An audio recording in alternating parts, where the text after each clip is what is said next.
ஹல்லேலூயா, ஹல்லேலூயா. நாம் தேவனுடைய பிள்ளைகள் என்று அழைக்கப்படுவது நமக்கு கிடைத்த மகா பெரிய ஒரு ஸ்லாக்கியம். ஹல்லேலூயா. அவரை உயர்த்துவது நமக்கு கிடைத்த ஸ்லாக்கியம். நாம் ஒருமித்து அவர் நாமத்தை உயர்த்துவோமா? அவரால் படைக்கப்பட்டிருக்கிறோம், அவரால் ஒவ்வொரு நாளும் பழிக்கிறோம், அவரால் எல்லா நன்மைகளையும் பெறுகிறோம். அவர் தம்முடைய ஜீவனை கொடுத்ததினால நாம் பாவத்திலிருந்து விடுதலை பெற்று பரலோகத்துக்கு செல்லும் பாக்கியத்தை பெற்றிருக்கிறோம். ஆயினால் அவரை தெளிவாய் அறிவது, அவரை உயர்த்துவது, அவரை மகிமைப்படுத்துவது நமக்கு கிடைத்திருக்கிற ஒரு பெரிய ஸ்லாக்கியம். கடந்து வந்திருக்கிற ஒவ்வொரு ஆண்டவராய் இயேசு கிறிஸ்து ஆசீர்வதிப்பாராக. கர்த்தராய் இயேசு கிறிஸ்துவின் கிருபை உங்கள் அனைவரோடும் கூட இருப்பதாக. ஹல்லேலூயா, ஹல்லேலூயா. இன்றைக்கு உலகத்தில் பொதுவாக காணப்படுகிற சில வித்தியாசமான விசுவாசத்தை குறித்து நாம் கேள்விப்படுகிறோம். அதில் எது சரியான விசுவாசம் என்பதை திட்டமும் தெளிவுமாய் நாம் அறிந்து சரியான விசுவாசத்தை பின்பற்ற வேண்டும் என்பதற்காகவே இந்த கருத்தரங்கை நாம் நியமித்திருக்கிறோம். ஓசியா தீர்க்கதரிசன புஸ்தகம் 2ஆம் அதிகாரம் 19-20 வசனத்திலே தேவன் பேசுகிறார். நித்திய விவாகத்துக்கென்று உன்னை எனக்கு நியமித்துக் கொள்ளுவேன், உருக்கமும் இரக்கமுமாய் உன்னை எனக்கு நியமித்துக் கொள்வேன், உண்மையாகவே உன்னை எனக்கு நியமித்துக் கொள்ளுவேன், நீ கர்த்தரை அறிந்து கொள்வாய் என்று ஆண்டவர் சொல்லுகிறார். உண்மையாய் உன்னை எனக்கு நியமித்துக் கொள்ளுவேன், நீ கர்த்தரை அறிந்து கொள்வாய். மணவாட்டி தன் மணவாளனை அறிந்து கொள்ள வேண்டும். Praise the Lord. மணவாட்டி தன் மணவாளனை யார் என்று அறிந்து கொள்ள வேண்டும் என்று வேதம் சொல்லுகிறது. 16ஆம் வசனத்தில் நீ என்னை பாகாலி என்று சொல்லாமல் ஈஷி என்று சொல்லுவாய் என்று ஆண்டவருடைய வார்த்தை சொல்கிறார். கர்த்தர் சொல்லுகிறார், என்னை இனி பாகாலி என்று சொல்லாமல் ஈஷி என்று சொல்லுவாய். பாகாலி என்பதற்கு ஆங்கிலத்தில் மாஸ்டர் என்று கொடுக்கப்பட்டிருக்கிறது. ஈஷி என்பதற்கு ஹஸ்பண்ட் என்று எழுதியிருக்கிறது. ஒரு மனைவி தன்னுடைய புருஷனை மாஸ்டர் என்று, மேல் அதிகாரி என்று சொல்லக்கூடாது. தன் மணவாளன், தன் புருஷன், விவாக சம்பந்தமான புருஷன் என்று அவள் அறிக்கையிட வேண்டும் என்று வேத வார்த்தை சொல்லுகிறது. அல்லேலூயா. இப்படி நேர சொன்ன உடனே நீங்கள் அதனுடைய அர்த்தத்தை மனசிலாக்கி கொள்ள முடியாது. மாஸ்டர் என்று சொல்லும்போது பிஸ்னஸ் லைனில் உள்ள ஒரு வார்த்தை. அது ஒரு ஆசிரியை, சாதாரண ஒரு ஆசிரியை இருந்தால் அந்த ஆசிரியைக்கு மேலே பல மாஸ்டர்ஸ் இருப்பாங்க. ஹெட் மாஸ்டர் இருப்பார், ஹெட் மாஸ்டருக்கு மேலே ஐபிஎம்எஸ், டிஓ, சிஓ, இப்படி அநேக மாஸ்டர்ஸ் இருப்பாங்க. ஆனால் ஹஸ்பண்ட் ஒரே ஒரு ஆள் தான் இருக்க முடியும், புருஷன் ஒரே ஒரு ஆள் தான் இருக்க முடியும். ஹல்லேலூயா. நீங்கள் ஏசாயா தீர்க்கதரிசியின் புஸ்தகம் 54ஆம் அதிகாரம் 55ஆம் வசனத்தை நீங்கள் வாசிக்கும் போது நாம் அங்கே இப்படியாக பார்க்கிறோம். உன் சிருஷ்டிகரே உன் நாயகர், சேனைகளின் கர்த்தர் என்பது அவருடைய நாமம், இஸ்ரவேலின் பரிசுத்தர் உன் மீட்பர், அவர் சர்வபூமியின் தேவன் எனப்படுவார். அந்த சராசரத்துக்கும் அவர்தான் தேவன். கர்த்தர் தான் தேவன். கர்த்தர் தான் மணவாட்டி சபைக்கு மணவாளன். Your husband, your creator is your husband. உன்னை சிருஷ்டித்தவரே உன்னுடைய மணவாளன், உன் ஹஸ்பண்ட், உன் புருஷன் என்று கர்த்தருடைய வார்த்தை சொல்லுகிறது. அப்போ நம்மை சிருஷ்டித்தவர் யார்? நம்மை சிருஷ்டித்தவர் தான் நம்முடைய மணவாளன். அவரை மணவாட்டி சபை சரியாய் அறிந்து கொண்டு அவர் ஒருவருக்கு ஆராதனை செய்து அவர் ஒருவரை சேவித்து அவருடைய வருகைக்காக நாம் ஆயத்தப்பட வேண்டும். ஹல்லேலூயா. கர்த்தருடைய பரிசுத்தமான நாமத்திற்கு ஸ்தோத்திரம் உண்டாவதாக. பல விசுவாசம் இன்றைக்கு உலகத்தில் காணப்படுகிறது. ஒன்று, ஹல்லேலூயா, யெகோவா தான் தேவன், இயேசு கிறிஸ்து தேவன் அல்ல, தொழுகைக்குரியவர் அல்ல, ஆராதனைக்குரியவர் அல்ல. இயேசுவானவர் சிருஷ்டிக்கப்பட்டவர், பிதா ஒருவரே, யெகோவா ஒருவரே தேவன், யெகோவாவை சேவிக்க வேண்டும் என்பது யெகோவா சாட்சிகளுடைய விசுவாசத்தின் அறிக்கை. இயேசு கிறிஸ்து தேவன் அல்ல என்பது அவருடைய அறிக்கை. அவர் சிருஷ்டிக்கப்பட்டவர், ஆகவேனால் யெகோவாவுக்கு அவர் நிகரானவர் அல்ல. இரண்டாவது, இன்னும் அவர்கள் சொல்லும்போது மிகாவேல் தூதன் தான் இயேசுவாய் வந்தவர் என்று சொல்லுகிறார்கள். நீங்கள் இன்டர்நெட்டை ஓப்பன் பண்ணி hallelujah the belief of the Jehovah witness என்று சொல்லி நீங்கள் அதை பார்ப்பீர்கள் என்றால், அதில் அவர்கள் முன்னால் அந்த மிகாவேல் தூதன் தான் இயேசு என்ற பெயரில் வந்தவர் என்று சொல்லுகிறார். அது எவ்வளவு பெரிய தவறான காரியம். எபிரேயர் 1ஆம் அதிகாரத்தில் நான் வாசிக்கும் போது 3ஆம் வசனத்தில் இந்த குமாரனாய் வந்த இயேசு கிறிஸ்து, இவர் அவருடைய மகிமையின் பிரகாசமும் தன்மையின் சொரூபமாயிருந்து, தன்மையின் சொரூபம் தேவனுடைய ரூபம், சர்வத்தையும் தம்முடைய வல்லமையுள்ள வசனத்தினால் தாங்குகிறவராய், தம்மாலே தாமே பாவங்களை போக்கும் மீட்பை உண்டு பண்ணி மகத்துவமானவருடைய வலது பார்சத்தில் வீற்றிருக்கிறார். இவர் தேவ தூதரை பார்க்கிலும் எவ்வளவு விசேஷித்த நாமத்தை சுதந்தரித்துக் கொண்டாரோ. இயேசு குமாரனாய் வந்தவர் தேவதூதரை பார்க்கிலும் விசேஷித்த நாமத்தை சுதந்தரித்துக் கொண்டவர். தேவதூதரை பார்க்கிலும் மிகாவேல், காபிரியேல் என்னும் ஏராளமான தூதர்கள், அவர்களெல்லாம் தூதர்கள். ஆனால் இவர் தூதர்களை பார்க்கிலும் மேலான நாமத்தை அவர் சுதந்தரித்துக் கொண்டார் என்றும் தொடர்ந்து வசனம். இவர் அவருடைய மகிமையின் பிரகாசமும் தன்மையின் சொரூபமாயிருந்து சர்வத்தையும் தம்முடைய வல்லமையுள்ள வசனத்தினால் தாங்குகிறவராய், தம்மாலே தாமே நம்முடைய பாவங்களை நீக்கும் சுத்திகரிப்பை உண்டு பண்ணி உன்னதத்தில் உள்ள மகத்துவமானவருடைய வலது பார்சத்தில் உட்கார்ந்தார்.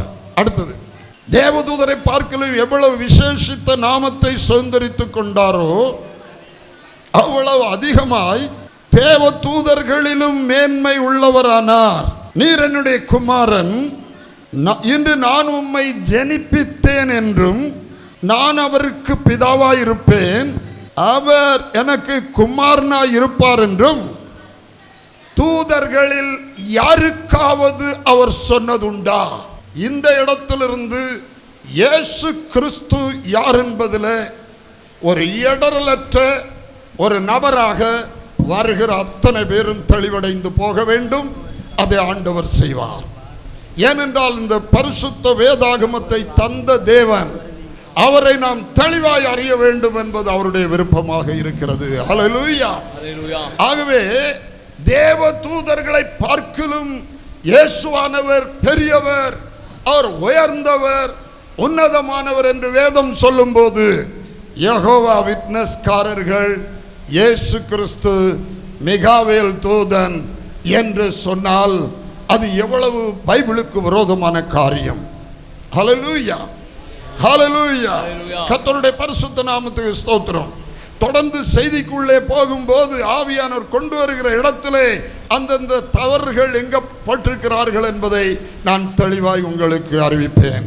ஹல்லேலூயா, ஹல்லேலூயா. ஆகவே யெகோவா விட்னஸ்காரங்க ரோமர் 9:5 அவர்கள் ஏற்றுக்கொள்ள மாட்டார்கள். ரோமர் 9:5 சொல்லுகிறது, பிதாக்கள் அவர்களுடையவர்களே, மாம்சத்தின்படி கிறிஸ்து அவர்களிடத்தில் பிறந்தாரே, இவர் என்றென்றைக்கும் ஸ்தோத்தரிக்கப்பட்ட சர்வத்துக்கும் மேலான தேவன். தேவன் என்று சொல்லுகிற வார்த்தைக்கு ஒரு அர்த்தத்தை அவர்கள் கொடுத்து வச்சுக்கிட்டு, ஹல்லேலூயா, சிருஷ்டிகரான ஒரே மெய்யான தேவன் அவர் வேற, குட்டி தேவர்கள் நிறைய உண்டு. தேவன் என்பதற்கு அர்த்தம் வல்லமை உள்ளவர் என்ற அர்த்தம்.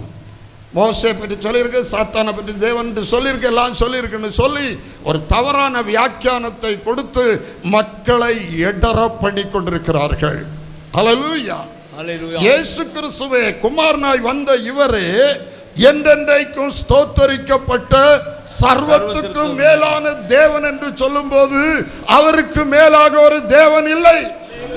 அவர் சிருஷ்டித்த மிகாவேல் தூதன் தான் இயேசு என்று ஒரு பிரசங்க வருமானால் அதை எப்படி ஏற்றுக்கொள்ள முடியும்? யார் அதை ஏற்றுக்கொள்ள முடியும்? அது எப்படி பரிசுத்த வேதாகமத்தோடு ஒத்து போகும்? அப்போஸ்தலருடைய உபதேசத்துக்கு எதிரான போதனை தான் யெகோவா விட்னஸ்காரருடைய போதனை. அல்லேலூயா, அல்லேலூயா. அவர்கள் இதில் இடறி இந்த தவறான போதனையிலே செல்வதற்கு காரணம் இயேசு கிறிஸ்துவை குறித்த தவறான அறிவுதான், தவறான புரிந்து கொள்ளுதல் தான். அல்லேலூயா. ரெண்டாவது, இருத்துவ கொள்கைக்காரர்கள் என்ற ஒரு குரூப் உலகத்தில் இருக்கிறது. நம்ம நாகர்கோயிலையும் சிலர் அப்படி கூடினதை நான் பார்த்திருக்கிறேன், அவருடைய கூட்டத்தில் போயிருக்கிறேன். தேவன் இருவர். அவங்க சொல்லும்போது பிதாவும் தேவன், குமாரனும் தேவன், பரிசுத்தாவி அவருடைய வல்லமை. அவர்கள் சொல்வதற்கு ஒரு சில காரணங்கள் உண்டு. கர்த்தருடைய நாமத்தில் சோதரம் பிதா குமாரன் அவங்க ரெண்டு ரிலேஷன்ஷிப் ரொம்ப அதிகமாக வருகிறது. அப்பா மகன் உறவு வருகிறது ஒன்று. இதனால பரிசுத்தாவியை அந்த உறவிலே சேர்க்கவில்லை. நீங்கள் அநேக இடங்களிலே வாசிக்கும் போது 1 யோவான் 1:3 யோவான் அப்போஸ்தலன் சொல்லுகிறார், எங்களுடைய ஐக்கியம் பிதாவோடும் அவருடைய குமாரனாகிய இயேசு கிறிஸ்துவோடு இருக்கிறது. உங்கள் சந்தோஷம் நிறைவாயிருக்கும்படி எங்களோடு ஐக்கியம் உள்ளவர்களாகுங்கள் என்று சொல்லுகிறார். ஆனால் பரிசுத்தாவியோடு ஐக்கியம் உள்ளவர்களாகுங்கள் என்று சொல்லவில்லை. கொலோசியர் 2:2 வாசிக்கும் போது பிதாவாகிய தேவனுக்கும் கிறிஸ்துவுக்குரிய இரகசியத்தை நீங்கள் அறிந்து கொள்ளுகிற உணர்வின் பூரண நிச்சயத்தினுடைய எல்லா ஐஸ்வர்யத்துக்குரியவர்கள் ஆக வேண்டும் என்று சொல்கிறார். பிதாவாகிய தேவனுக்கும் கிறிஸ்துவுக்குரிய ரகசியம், பரிசுத்தாவியானவருடைய ரகசியம் என்று சொல்லவில்லை. ஒவ்வொரு நிருபமும் அப்போஸ்தலர்கள் எழுதும் போது பிதாவாகிய தேவனாலும் பிதாவின் குமாரனாய் இருக்கிற கர்த்தராகிய இயேசு கிறிஸ்துவினாலும் உங்களுக்கு கிருபையும் சமாதானம் உண்டாவதாக என்று எழுதியிருக்கிறது. பிதாவாகிய தேவனாலும் கர்த்தராகிய இயேசு கிறிஸ்துவினாலும் உங்களுக்கு கிருபையும் சமாதானமும் உண்டாவதாக என்று எழுதியிருக்கிறது. இது எல்லா நிறுவனங்கள் அப்போஸ்தலர்கள் எல்லாரும் எழுதுகிறார்கள். பேதுருவும் எழுதுகிறார், பவுலும் எழுதுகிறார், யோவான் அப்போஸ்தலன் எழுதுகிறார், எல்லா அப்போஸ்தலரும் இதை எழுதுகிறார்கள். அப்ப பிதாவையும் குமாரனை பற்றி தான் சொல்லி இருக்கிறது. பரிசுத்தாவியானவராலும் உங்களுக்கு கிருபையும் சமாதானம் உண்டாவதா என்று எழுதவில்லை. ஆயினால் பிதாவும் குமாரனும் 2 பேர், அவங்க 2 பேரும் தேவன் என்று இருத்துவ கொள்கைக்காரர்கள் சொல்லுகிறார்கள். அல்லேலூயா. 2 பேர் உண்டு. கர்த்தருடைய நாமத்துக்கு ஸ்தோத்திரம் உண்டாவதாக. அவர்கள் பரிசுத்த ஆவியை வல்லமை என்று மட்டும் சொல்லுகிறார்கள். ஆனால் அப்போஸ்தலர் நடவடிக்கைகள் 5ஆம் அதிகாரத்தில் அனனியாவும் சப்பீராலும் வஸ்துவை விற்று கொண்டு வைத்து பின்பு அவர்கள் அதில் கொஞ்சத்தை வஞ்சித்த போது அவர்கள் பரிசுத்தாவியானுடைய பிரசன்னத்தில் அப்போஸ்தலனாகிய பேதுருக்கு முன்னே இவ்வளவுக்குத்தான் விற்றீர்களா? பரிசுத்தாவியானவருக்கு முன்பாக நீங்கள் பொய் சொல்ல துணிந்தது என்ன என்று கேட்கும் முன்னே அவர்கள் 2 பேரும் விழுந்து செத்து போனார்கள். நீ தேவனுக்கு முன்பாக பொய் சொன்னாய் என்று சொல்லி அப்போஸ்தலனாகிய பேதுரு சொல்லுகிறார். பரிசுத்தாவியானவர் தேவன் என்று சொல்லுகிறார். ஆகவே இருத்துவ கொள்கையும் தவறு என்று சொல்லி அடுத்து உருவான கொள்கைதான் திருத்துவ கொள்கை. அல்லேலூயா. முதலாவது இருக்கிறது யெகோவா தான் தெய்வம், இயேசு கிறிஸ்து தெய்வமே அல்ல என்கிற கொள்கை. இரண்டாவது இருத்துவ கொள்கை, பிதாவும் குமாரனும் தான் தேவன், பரிசுத்தாவியானவர் தேவன் அல்ல என்கிற கொள்கை. 2 பேர் பிதாவும் குமாரனும் இருக்கிறார்கள் என்கிற கொள்கை. மூன்றாவது வந்தது, எல்லாரும் நல்ல நோக்கத்தோடு தான் சொல்லி இருக்கிறார்கள், ஆனால் நோக்கத்திலே தவறு வந்து விட்டது. அது எப்படி என்றால், நியாயாதிபதிகளின் புத்தகம் 7ஆம் அதிகாரத்திலே கிதியோன் ஒரு தேவனுடைய மனுஷனாக இருந்தார். தேவனுக்கு சித்தமானதெல்லாம் செய்தார். ஹல்லேலூயா. அவர் இஸ்ரவேல் ஜனத்தை ரட்சித்தார். எல்லாருக்கும் பிரியமான ஒரு நியாயாதிபதியாய் கிதியோன் இருந்தார். இந்த கிதியோன் ஆண்டவர் மேல் உள்ள அன்பினாலே ஏபோத்தை தேவனிடத்தில் விசாரிப்பதற்கு, தேவனோடு ஐக்கியப்படுவதற்கு உபயோகப்படுத்தப்பட்ட ஏபோத்தை பொன்னினால் செய்து வைத்தார். பைபிள் சொல்லுது ஏபோத்து பொன்னினால் செய்யப்படக்கூடாது. அது ரத்தாம்பர நூல், வெண்பஞ்ச நூல், இப்படி நூலினாலேயே அந்த ஏபோத்து செய்யப்பட வேண்டும். இது தேவனுடைய கட்டளை. ஆனால் ஆண்டவர் மேலுள்ள அன்பினாலே, பற்றுதலினாலே இந்த ஏபோத்து அல்லவா தேவனோடு நான் ஐக்கியப்படுவதற்கு ஏதுவாயிருக்கிறேன் என்று சொல்லி ஏபோத்தை பொன்னினால் கிதியோன் செய்து வைத்தார். இஸ்ரவேல் ஜனங்கள் இந்த ஏபோத்தை பின்பற்றி சோரம் போனார்கள் என்று எழுதியிருக்கிறது. நல்ல நோக்கத்தோடு செய்த தவறு. இவர்கள் எல்லாரையும் நாம் குறை சொல்ல முடியாது நேர. ஆனா அந்த உபதேசத்துல என்ன தப்பு என்பதை ஒரு உண்மையான ஊழியக்காரன் தெளிவாய் சுட்டி காட்டி மக்களை தெளிவிலே நடத்தி ஆக வேண்டும். ஆமென். கிதியோன் எவ்வளவு நல்ல ஆளா இருக்கலாம், ஆனால் கிதியோன் செய்து வைத்த அந்த பொன்னினாலான ஏபோத்தை நாம் பின்பற்றக்கூடாது. தலைவர்கள் எவ்வளவு பெரியவர்களா இருந்திருக்கலாம், எவ்வளவு வல்லமையான ஊழியக்காரர்களா இருந்திருக்கலாம். ஆனதுக்காக பைபிளுக்கு விரோதமாக ஒரு உபதேசத்தை கொண்டு வந்தால் அந்த உபதேசத்தை யாரும் ஏற்றுக்கொள்ளக்கூடாது. கர்த்தருடைய பரிசுத்த நாமத்திற்கு ஸ்தோத்திரம் உண்டாவதாக. ஹல்லேலூயா. மூன்றாவது வந்த விசுவாசம் திருத்துவ விசுவாசம். திருத்துவ விசுவாசத்தை பற்றி நாம் சொல்ல போனால் கர்த்தருடைய பரிசுத்த நாமத்துக்கு ஸ்தோத்திரம். தேவன் சொல்லுகிறார், என்னை அன்றி உனக்கு வேறே தேவர்கள் உண்டாயிருக்க வேண்டாம். இப்போ யெகோவா விட்னஸ்காரர்கள் சொல்றதும் தப்பு. பிதா ஒருவர் தான் தேவன், அவர் யெகோவா என்று சொல்லணும். யார் யெகோவா என்கிறத அப்புறம் நம்ம பார்ப்போம். கர்த்தருக்கு ஸ்தோத்திரம். இயேசு கிறிஸ்து தேவன் அல்ல, பரிசுத்த ஆவியானவரும் தேவன் அல்ல என்று அவர்கள் சொல்லுவதனால இந்த திருத்துவ உபதேசம் எப்படி வந்ததென்றால் நல்ல நோக்கத்தோடு தலைவர்களால உருவான ஒரு கொள்கை. பரிசுத்தாவி தேவன் அல்ல என்று இருத்துவ கொள்கைக்காரர்கள் சொன்னதுனால இந்த மூன்றாவது கூட்டத்தார், திருத்துவ கூட்டத்தார், பிதாவையும் தேவன் என்று சொல்லி இருக்கிறது, குமாரனையும் தேவன் என்று சொல்லி இருக்கிற இடங்கள் வருகிறது, பரிசுத்தாவியானவரையும் தேவன் என்று சொல்லுகிற இடங்கள் வருகிறது. ஆகவே யெகோவா விட்னஸ்காரர்களும் தப்பு, இருத்துவ கொள்கைக்காரர்களும் தப்பு. ஆகவே நாம் ஒரு புதிய தெளிவான கொள்கையை கொண்டு வர வேண்டும் என்று சொல்லி 1 கூட்டல் 1 கூட்டல் 1 3 பேர் இருக்கிறாங்க என்கிற ஒரு கொள்கையை அது பல வருடங்களாக கிபி 2ஆம் நூற்றாண்டு முதல் இந்த 21ஆம் நூற்றாண்டு வரை பெருக்கி வகுத்து கூட்டி கழித்து மூவர் என்கிற கொள்கையை ஸ்தாபித்து கொண்டு பிடிவாதமாய் நின்று கொண்டிருக்கிறார்கள். நாங்கள் பிடிச்ச முயலுக்கு 3 காலு தான் என்று. அல்லேலூயா, அல்லேலூயா. கர்த்தருடைய நாமத்துக்கு ஸ்தோத்திரம். இது மூவரில் ஒருவர் என்று ஒரு திருத்துவ ஊழியர் எழுதின புஸ்தகம். பரிசுத்த ஆவியானவர் என்று சொல்லி இவ்வளவு எழுதி இருக்கிறாங்க. நல்லது, நல்ல வைராக்கியத்தில் தான் செய்திருக்கிறார்கள். ஆனால் இது பைபிளோடு ஒத்து போகிறதா என்று நாம் பார்க்க வேண்டும். ஒரு வசனத்தை எடுங்கள். எசேக்கியேல் 1ஆம் அதிகாரம் 26, 27, 28.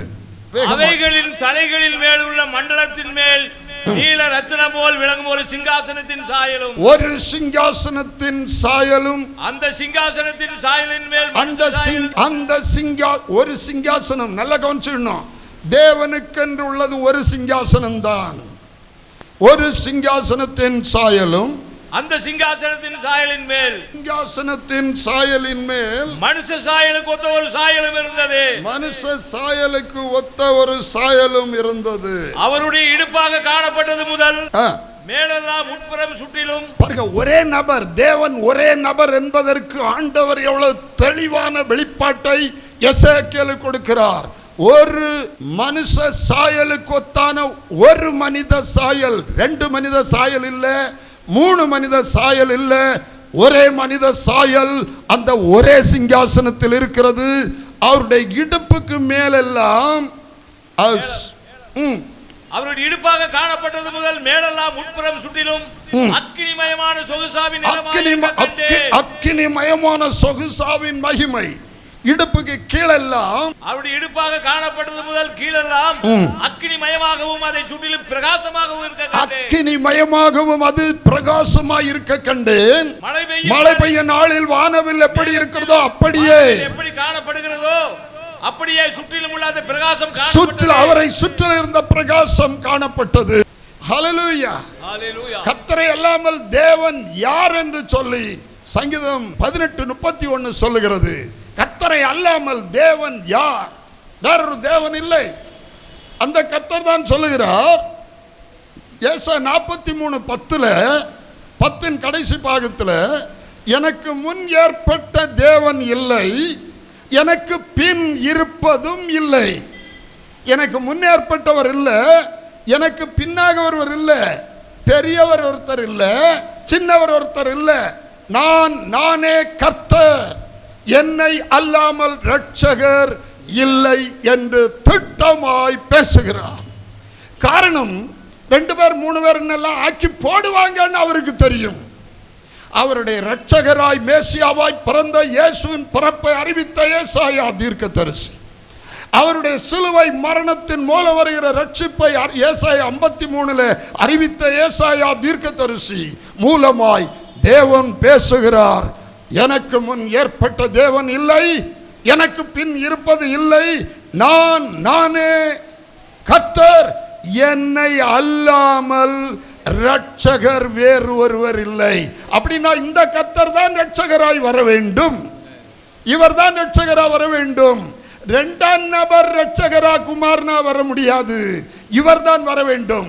இன்னொரு வசனத்தை நீங்கள் வாசிப்பீர்களானால், ஓசியா 13:4 நீங்கள் வாசிப்பீர்களானால், அங்கே ஆண்டவர் சொல்லுகிறார், நான் உங்களை எகிப்திலிருந்து ரட்சித்து கொண்டு வந்தது முதல் உங்கள் தேவனாகிய கர்த்தராக இருக்கிறேன்.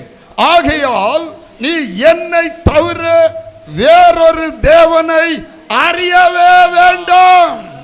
என்னை தவிர நீ வேறொரு தேவனை அறியவே வேண்டாம். Praise the Lord. சொல்லிட்டு சொல்றார், என்னை அன்றி இரட்சகர் ஒருவர் இல்லை. 2ஆம் இரட்சகர் 3ஆம் இரட்சகர் இல்லை. இயேசு சிலுவையில் அறையுண்ட இயேசு கிறிஸ்துவை தவிர வேறொரு இரட்சகர் இல்லை. எசேக்கியேலுக்கு அவர் ஒரு மனித சாயல், ஒரு சிங்காசனம். 25ஆம் வசனத்தில் நீங்கள் வாசிப்பீர்களானால், ஒரு சத்தம் பிறந்தது. ஒரு சத்தம், 3 பேர் இருந்தா 3 சத்தம் வரும், 2 பேர் இருந்தா 2 சத்தம் வரும். 25ஆம் வசனத்தில் ஒரே சத்தம், ஒரு சிங்காசனம், ஒரு மனித சாயல். இதுவே கர்த்தருடைய மகிமையின் சாயலுக்குரிய தரிசனமாயிருந்தது. கலாத்தியர் 3:20 சொல்லுறது, மத்தியஸ்தன் ஒருவனுக்குரியவன் அல்ல, தேவனோ ஒருவர். தேவனோ ஒருவர். 1 தீமோத்தேயு 1:17 சொல்லுகிறது, நித்தியமும் அழிவில்லாமையும் அதர்சனமுள்ள ராஜனுமாய் தாம் ஒருவரே ஞானமுள்ள தேவனுக்கு மகிமையும் கனமும் ஸ்தோத்திரம் உண்டாவதாக என்று எழுதியிருக்கிறது. நித்தியமும் அழிவில்லாமையும் அதர்சனமுள்ள ராஜன் ஒருவர். 1 தீமோத்தேயு 3:16 சொல்லுறது, தேவ பக்திக்குரிய ரகசியமானது யாவரும் ஒப்புக்கொள்ளுகிறபடியே மகா மேன்மை உள்ளது. தேவன் மாம்சத்தில் வெளிப்பட்டார், தேவன் மாம்சத்தில் வெளிப்பட்டார், ஆவியில் நீதியுள்ளவர் என்று விளக்கப்பட்டார். போது ஒருவர் என்கிற வார்த்தைக்காக மட்டுமே நாம் இது கொண்டு வருகிறோம். ஹல்லேலூயா. ஆகவே கர்த்தருடைய நாமத்துக்கு ஸ்தோத்திரம். ஒருவர் தேவனாகிய கர்த்தர், என்னை தவிர நீங்க வேற ஒரு தேவனை அறிய வேண்டாம், என்னை தவிர இரட்சகர் ஒருவரும் இல்லை.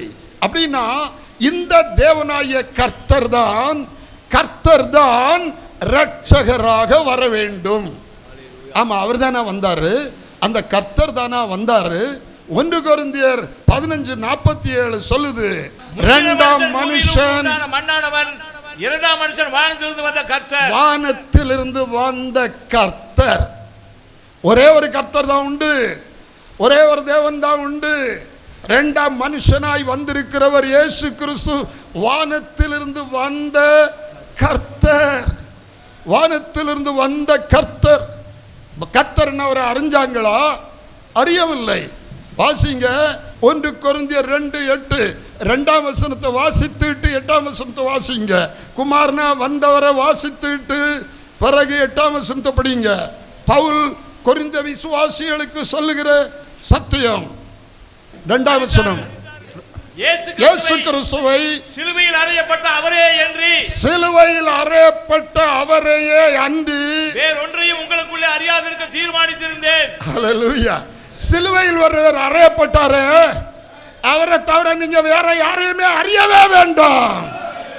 ஆனா அவரை யாருன்னு அறிஞ்சா போதும். ஆமென். அவரை யாருன்னு அறிஞ்சா போதும். அவரை யாருன்னு வெளிப்படுத்துறார் பாருங்க 8ஆம் வசனம்.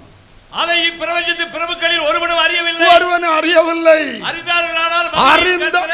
அதை இந்த பிரபஞ்சத்தின் பிரபுக்களில் ஒருவனும் அறியவில்லை. அறிந்திருந்தார்களானால் மகிமையின் கர்த்தரை, மகிமையின் கர்த்தரை சிலுவையில் அறிந்திருக்க மாட்டார்களே. அவங்க நினைச்சாங்க கன்னிமரியாளிடத்துல யோசேப்புக்கு பிறந்த ஒரு மகனையாக்கும் சிலுவையில் அறைஞ்சோம். அவரை பற்றி பேசினாங்க. அவர் வேசித்தனத்தினால் பிறந்தவர்னு பேசினாங்க. தப்பான எண்ணத்தோட பெல்சபூலின் ஆவியினால பிசாசுத்துறான்னு சொன்னாங்க. அவங்க கண்ணு ஆழமாய் பார்க்கவில்லை. பிரகாசமுள்ள மனக்கண்கள் அவர்களுக்கு இருக்கவில்லை. அவர்கள் தோற்றத்தின்படி தீர்ப்பு செய்தார்கள். இந்த யோசேப்புக்கு மகனை அல்லது மரியாளுக்கு மகனை நம்ம கொல்றோம், இவன் வேத புரட்டன் என்று சொல்லி நியாயப்பிரமாணத்துக்கு விரோதி என்று சொல்லி அவரை சிலுவையில் அறைந்தார்கள். ஆனால் பரிசுத்த வேதம் சொல்லுகிறது, பரிசுத்த ஆவியானவர் சொல்லுகிறார், மகிமையின் கர்த்தரை சிலுவையில் அறைந்திருக்க மாட்டார்களே. அறைஞ்சது யார? மகிமையின் கர்த்தரை. யெகோவா விட்னஸ்காரர்களுக்கு நான் சொல்றேன், யார் யெகோவா? பரிசுத்த வேதாகமத்தில் ஏசாயா 26:4 சொல்லுது, கர்த்தரை என்றென்றைக்கு நம்புங்கள். கர்த்தராகிய யெகோவா நித்திய கன்மலையாய் இருக்கிறார். கர்த்தராகிய யெகோவா நித்திய கன்மலையா இருக்கிறார். கர்த்தர் தான் யெகோவா. ஆதி முதல் அத்தம் வரைக்கும் யெகோவான்னு தான் வருது. இல்ல எப்ப யெகோவான்னு ஆண்டவர் பேசினாரு, எப்ப யெகோவா நாமம் மாற்றப்பட்டது, பின்பு நாம் சிந்திக்க போகிறோம். ஹல்லேலூயா. கர்த்தருக்கு மகிமை உண்டாகட்டும். கர்த்தர் தான் யெகோவா, கர்த்தராகிய யெகோவா. ஹல்லேலூயா. யாத்ராகமம் 6ஆம் அதிகாரம் 2-3 வசனத்தை நான் வாசிக்கும் போது தேவனாகிய கர்த்தர் மோசேயோடு பேசும்போது பேசுகிறார், நான் ஆபிரகாம் ஈசாக்கு யாக்கோபிற்கு சர்வ வல்லவர் என்கிற நாமத்தில் வெளிப்பட்டேன், ஆனாலும் யெகோவா என்கிற என்னுடைய நாமத்தில் நான் வெளிப்படவில்லை. மோசேக்கு காலம் வரைக்கும் யெகோவா என்கிற நாமத்தை தேவன் சொல்லவில்லை. யெகோவா என்கிற நாமத்தை சொல்லவில்லை. அதற்கு முன்னே அவர்கள் தொழுதார்கள். ஆதியாகமம் 4ஆம் அதிகாரம் கடைசி வசனத்திலிருந்து சேத்துக்கு பிறந்த மகன் ஏனோசுடைய நாட்களில் கர்த்தரை தொழுது கொள்ள ஆரம்பித்தார்கள். எப்படி தொழுதாங்க? தேவனை கர்த்தர் என்று தொழுதார்கள், லார்ட் என்று சொல்லி தொழுதார்கள். அப்படின்னு அர்த்தம், லார்டுனா எஜமான். எங்கள் எஜமானனே, எங்கள் மேல அதிகாரியே, எங்களை வாழ வைக்கிறவரே, எங்கள் தலைவரே, இந்த அர்த்தங்கள் கொடுக்கக்கூடிய கர்த்தர் என்கிற நாமத்தை அவர்கள் உச்சரித்து தொழுதார்கள். கர்த்தருடைய நாமத்தை தொழுதார்கள். ஆனால் எகிப்திலிருந்து இஸ்ரவேல் ஜனத்தை ஆண்டவர் விடுவித்து கானான் தேசத்துக்கு கொண்டு வர போகிற நேரத்தில் தான் மோசேயை அனுப்பும் முன்னே அவர் யெகோவா, என் நாமம் யெகோவா என்கிற பெயரை முதலாய் வெளிப்படுத்தினார். ஆகவே மோசேக்கு முந்தின நாட்களிலே யெகோவா என்கிற நாமத்தை தேவன் வெளிப்படுத்தவில்லை. வெளிப்படுத்தவில்லை என்றால் வெளிப்படுத்தவில்லை. யாத்திரை 3ஆம் அதிகாரத்தின் 15ஆம் வசனத்திலே தேவனாகிய கர்த்தர் மோசேயை நோக்கி, தேவன் மோசேயை நோக்கி, ஆபிரகாமின் தேவனும் ஈசாக்கின் தேவனும் யாக்கோபின் தேவனுமாய் இருக்கிற உங்கள் பிதாக்களுடைய தேவனாகிய கர்த்தர் என்னை உங்களிடத்திற்கு அனுப்பினார் என்று நீ இஸ்ரவேல் புத்திரருக்கு சொல்வாயாக. ஹல்லேலூயா. ஆபிரகாமின் தேவனும் ஈசாக்கின் தேவனும் யாக்கோபின் தேவனும் தேவனாகிய கர்த்தர் என்று இஸ்ரவேல் புத்திரருக்கு சொல்வாயாக. என்றென்றைக்கு இதுவே என் நாமம் தலைமுறை தலைமுறையாய் இதுவே என் பெயர் பிரஸ்தாபம். 6ஆம் அதிகாரத்திலே யெகோவா என்கிற நாமத்தை வெளிப்படுத்தும் முன்னதாகவே மோசேயிட்ட சொல்லுகிறார், நான் ஆபிரகாமின் தேவனும் ஈசாக்கின் தேவனும் யாக்கோபின் தேவனாகிய கர்த்தர், இது தலைமுறை தலைமுறையாய் என்னுடைய பெயர் பிரஸ்தாபம், இது மாறுவதில்லை. இந்த தேவனாகிய கர்த்தர் தான் சொல்லுகிறார், நான் யெகோவா. கர்த்தரை ஸ்தோத்திரம். ஆகவே தேவனாகிய கர்த்தர் தான் யெகோவா. அந்த யெகோவா தான், அந்த கர்த்தர் தான் 2ஆம் மனுஷனாய் மரிக்க வந்தவர். 2ஆம் மனிதனாய் வாசிங்க, மீக 5:1 வாசியுங்கள்.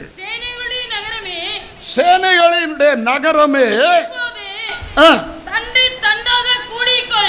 தண்டு தண்டாக கூடிக்கொள், நமக்கு விரோதமாக முற்றுகை போடப்படும் இஸ்ரவேலுடைய நியாயாதிபதியை கோலினால் கன்னத்திலே அடிப்பார்கள். இஸ்ரவேலுடைய நியாயாதிபதியை கோலினால் கன்னத்திலே அடிப்பார். இஸ்ரவேலின் நியாயாதிபதியை கோலினால் கன்னத்தில் அடிப்பார். நியாயாதிபதினா அவர் பிதா என்று சொல்லி எத்தனையோ இடத்துல சொல்லி இருக்கிறது. அப்போஸ்தலனாகிய பேதுரு 1 பேதுரு 1:17 சொல்லுகிறார், அன்றியும் பட்சபாதம் இல்லாமல் அவனவன் கிரியைகளுக்கு தக்கதாக நியாயத்தீர்ப்பு அளிக்கிறவரை நாம் பிதாவாக தொழுது கொண்டு வருகிறபடியால், நியாயத்தீர்ப்பு அளிக்கிறவர் தான் பிதா. நியாயத்தீர்ப்பு அவருக்குரியது. கர்த்தருடைய நாமத்துக்கு ஸ்தோத்திரம். வாசியுங்கள், யார் அந்த நியாயாதிபதி? ஏசாயா 33:22. கர்த்தர் நம்முடைய நியாயாதிபதி, கர்த்தர் நம்முடைய நியாய பிரமாணிக்கர், கர்த்தர் நம்முடைய ராஜா, அவர் நம்மை ரட்சிப்பார். ஹல்லேலூயா. கர்த்தர் தான் நியாயாதிபதி. இப்போ மீகா 5:1 படிங்க. சிலுவையில யார அரைஞ்சாங்க? சேனைகளுடைய நகரமே தண்டு தண்டாக கூடிக்கொள், நமக்கு விரோதமாக முற்றுகை போடப்படும் இஸ்ரவேலுடைய நியாயாதிபதியை கோலினால் கன்னத்திலே அடிப்பார்கள். யார் இந்த நியாயாதிபதி? கர்த்தர் தான் பிதா. இஸ்ரவேலின் நியாயாதிபதியை கோலினால் கன்னத்திலே அடிப்பார்கள். கர்த்தருடைய நாமத்துக்கு ஸ்தோத்திரம். நியாயாதிபதினா பிதா என்று வாசித்து விட்டோம். 1 பேதுரு 1:17. கர்த்தருடைய ஸ்தோத்திரம். கர்த்தர் தான் நியாயாதிபதி. இந்த கர்த்தர் தான் பிதா. உபாகமம் 32:6.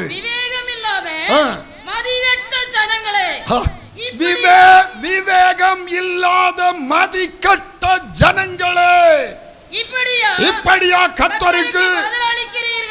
முதல் வார்த்தையை மறந்துடக்கூடாது. மணவாட்டி கர்த்தரை அறிந்து கொள்வாள், மணவாளனை அறிந்து கொள்வாள், மணவாளன் யார் என்று அறிந்து கொள்வாள். அப்படிப்பட்ட ஒரு அறிவின் வெளிச்சம் நமக்கு வருமானால் ஜெய கம்பீரமாய் அப்பாவுக்காக நாம் நிற்கலாம். வேதம் நமக்கு சொல்லுது, புதிய ஏற்பாட்டில் யெகோவா விட்னஸா இருக்க கூடாது, இயேசுவுக்கு தான் விட்னஸா இருக்கணும்.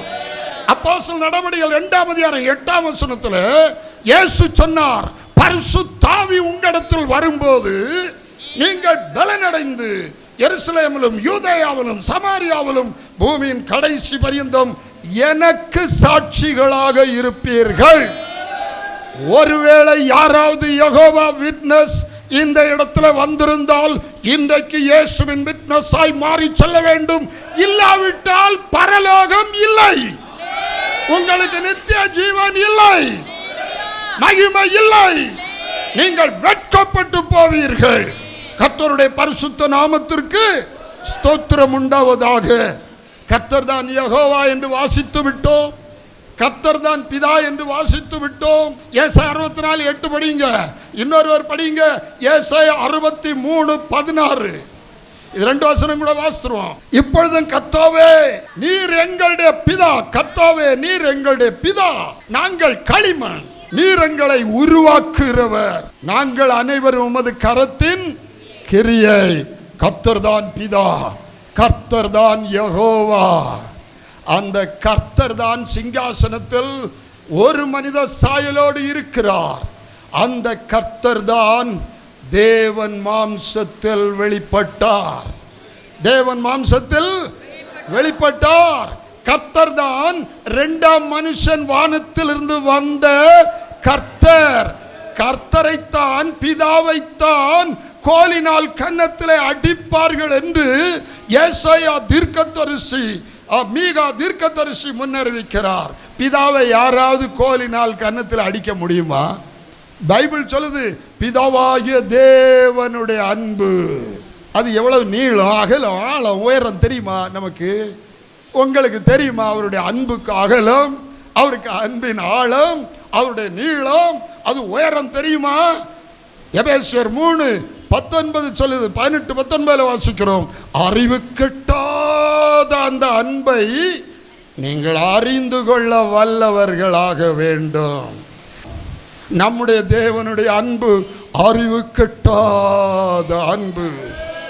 அவரை குறித்து வேதம் சொல்லுகிறது, வானங்களும் வானாதி வானங்களும் கொள்ளாதவர், சேரக்கூடாத ஒளியில் வாசம் பண்ணுகிறவர், தம்முடைய மகத்துவ சிங்காசனத்தில் மகிமையோடு இருக்கிறவர். நம்ம குறித்து அவருக்கு என்ன அக்கறைப்படணும்? இல்ல, நம்ம பிள்ளைகள், நாம் அவருடைய பிள்ளைகள், அவருடைய சாயலிலும் ரூபத்திலும் படைக்கப்பட்ட பிள்ளைகள். பிள்ளைகள் அவர் பார்த்து வந்தார். அறிவு கட்டாத அன்பு நம்மை தேடி வர வைத்தது.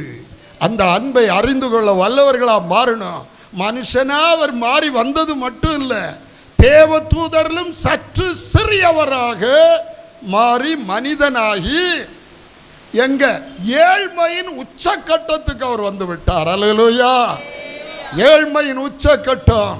சொந்த வீட்டில் அவர் பிறக்கல, வழிபாக்க தங்குகிற சத்திரத்தில் கூட அவருக்கு இடம் இல்லை. அந்த பாலகன் குழந்தை பிறந்த போது பிள்ளை துணிகளில் சுற்றி கழுதைகளை கொண்டு கட்டுகிற அந்த கழுதைக்க தொழுவமாகிய முன்னணையிலே இந்த குழந்தையை கொண்டு கிடத்தினார்கள். பிள்ளை துணிகளில் சுற்றி முன்னணையிலே கிடத்திருக்க காண்பீர்கள். இதுவே உங்களுக்கு யூதருக்கு அடையாளம். என்ன அடையாளம்? கழுதையின் தலையிட்டெல்லாம் ஒரு ஆட்டுக்குட்டியினால மீட்கப்பட வேண்டும். தீட்டான கழுதைகள், அசுத்தம் தின்னுகிற கழுதைகள், விரிவளம்பில்லாத கழுதைகள், அசை போடாத கழுதைகள், சுத்தமில்லாத கழுதைகள், பாவிகளான கழுதைகள், பாவிகளாகிய நம்மை மீட்க ஒரு ஆட்டுக்குட்டி, பழுதற்ற ஒரு ஆட்டுக்குட்டி வேண்டும். பாவமில்லாத ஒரு ஆட்டுக்குட்டி வேண்டும். பரிசுத்தரான ஒரு ஆட்டுக்குட்டி வேண்டும். தேவாதி தேவன், வானங்களும் வானாதி வானங்களும் கொள்ளாத தேவன் மாம்சத்தில் ஆட்டுக்குட்டியானவராய் பிறந்து வந்திருக்கிறார்.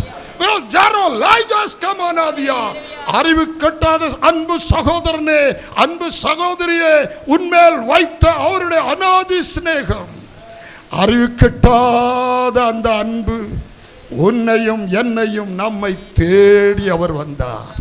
தேடி வந்தார். நமக்கு நல்ல வீடு இருக்கு. அவர் உலகத்தில் தலை சாய்க்க இடமில்லாதவராய் வாழ்ந்தார். அவர் யாரு? அப்படி பிறந்து வந்தது மட்டும் இல்லை, அந்த ஏழ்மையிலேயே வாழ்ந்தார். அத்தி மரத்தில் ஒரு பழம் கிடைக்குமான்னு பார்த்தார். அல்லேலூயா. அப்படியே வாழ்ந்து பைபிள் சொல்லுது அவர் அந்த கேடடைந்தார். சங்கீதம் 22 அவருடைய எலும்புகளை எல்லாம் எண்ணலாம், அப்படி மெலிந்து போனார். அப்படி அந்த கேடடைந்தார்.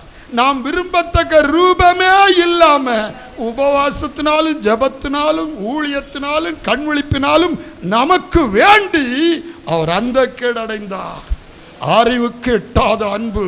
வந்தவர் யாரு? யெகோவாதான் வந்தவர். கர்த்தராகிய யெகோவாதான் வந்தவர். பிதாதான் வந்தவர். பிதாவாகிய தேவனுடைய அன்புதான் அவரை இறங்கி வர வைத்தது. தேவன் மாம்சத்தில் வந்தார் என்று தான் வேதம் சொல்லுகிறது. தெய்வத்துவத்தில் இரண்டாம் நபர் வந்தார் என்று எங்கேயாவது எழுதியிருக்கா? ஒரு முறை ஒரு யெகோவா விட்னஸ்காரர் வந்து, நான் கேரளா பார்டரில் பிரசங்கத்துக்கு போயிருந்தோம், என்கிட்ட ரொம்ப ஆர்கியூ பண்ணியிருக்காங்க. எனக்கு பிரசங்க செய்திக்கு ஆயத்தப்படணும், ரொம்ப நெருக்கடியான நேரம். அப்போ இவருடைய பேசியிருக்கார். நான் சொன்னேன், பிரதர் நீங்கள் ஆராதனைக்கு வாங்க பிரதர், அங்கே ஆண்டவர் உங்களுக்கு செய்தி தருவார்னு சொல்லி விட்டுட்டு ஜெபத்தில் இருந்துட்டேன். ஹல்லேலூயா. ஆவியானவர் அவங்க ஒரு செய்தி பேச எல்லாரும் ஆசைப்பட்டாங்க, ஊழியக்காரர் அத்தனை பேரும். நான் ஆண்டவர் தராததை பேசவே மாட்டேன்னு சொன்னேன். பிறகு ஆண்டவர் பேச வைத்தார். பேச வைத்த போது பைபிள் சொல்லுது, ஹல்லேலூயா, யாக்கோபு 2:19 சொல்லிருக்கு, தேவன் ஒருவர் உண்டு என்று விசுவாசிக்கிறாய், அப்படி செய்வது நல்லது. அல்லேலூயா. அப்படியே பிசாசுகளும் விசுவாசித்து நடுங்குது. தேவன் ஒருவர் தான் உண்டுன்னு சொல்லி பிசாசுகள் விசுவாசித்து நடுங்குது. இயேசுவின் நாமத்துக்கு பிசாசு நடுங்குது.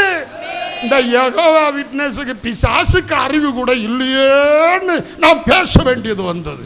யெகோவா விட்னஸ்காரனுடைய கண்ணு சிவத்து வியர்த்து கொட்டி இருக்க முடியாது. வந்தவங்க அத்தனை பேரும் சொன்னாங்க, இனி நான் யெகோவா விட்னஸ் இந்த ஆள் பேச மாட்டார். மணவாட்டி தன் மணவாளனை ஹஸ்பண்டை அறிந்து கொள்வாள். கற்புள்ள மனைவிக்கு தெரியும் இவர் தான் என் மணவாளன். கர்த்தருக்கு ஸ்தோத்திரம். ஆகவே கர்த்தர் இயேசுவாய் வந்திருக்கிறவர் என்று யெகோவா விட்னஸ்களுக்கு தெரியாது.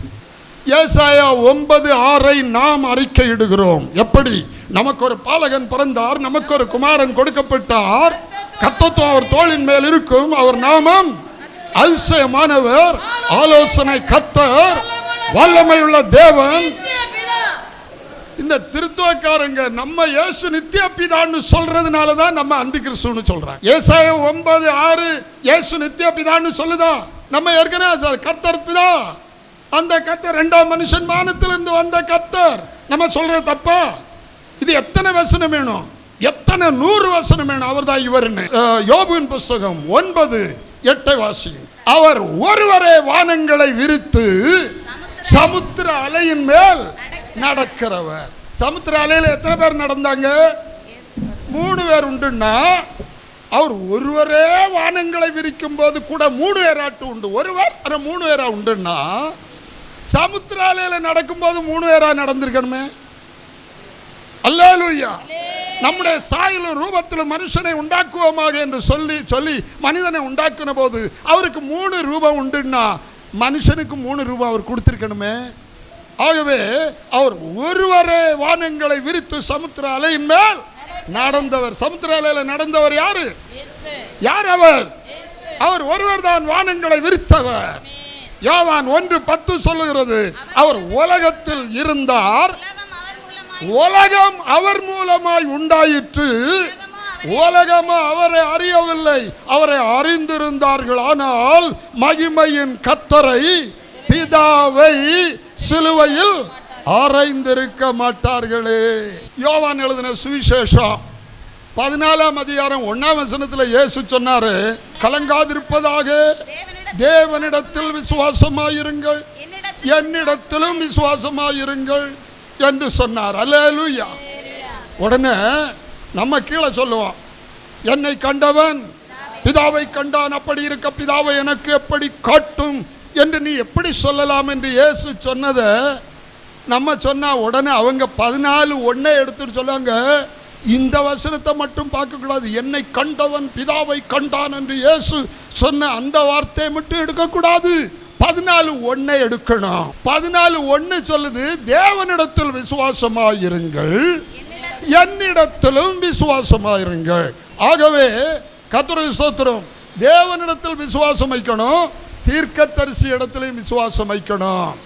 2 நாளாகமம் 20:20 சொல்லுது, கர்த்தரை நம்புங்கள், அப்பொழுது நிலைப்படுவீர்கள், நிலை நிற்பீர்கள், தீர்க்கதரிசிகளை நம்புங்கள், அப்பொழுது சித்தி பெறுவீர்கள்.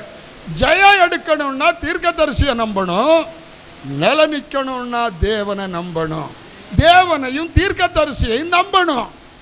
தேவனையும் தீர்க்கதரிசியாய் வந்திருக்கிறவரையும் நம்பணும். 1 கொரிந்தியர் 15:57 சொல்லுது, நம்முடைய கர்த்தராகிய இயேசு கிறிஸ்துவினாலே நமக்கு ஜெயம் கொடுக்கிற தேவனுக்கு ஸ்தோத்திரம். ஆகவே இயேசு இங்க தீர்க்கதரிசியா நிற்கிறார், குமாரனாக நிற்கிறார், தீர்க்கதரிசியாக நிற்கிறார், மனிதனாக நிற்கிறார், மரிக்கக்கூடியவராய் நிற்கிறார், தண்ணி குடிக்கக்கூடியவராய் நிற்கிறார், சாப்பிடுறவராய் நிற்கிறார், உறங்குகிறவராய் இருக்கிறார், பலவீன மனுஷனாக தீர்க்கதரிசியாக நிற்கிறார். பட் ஆனால் இவர் யார்? இவர்தான் மகிமையின் கர்த்தர், இவர்தான் நித்திய பிதா, இவர்தான் சமாதான பிரபு, இவர்தான் யெகோவா.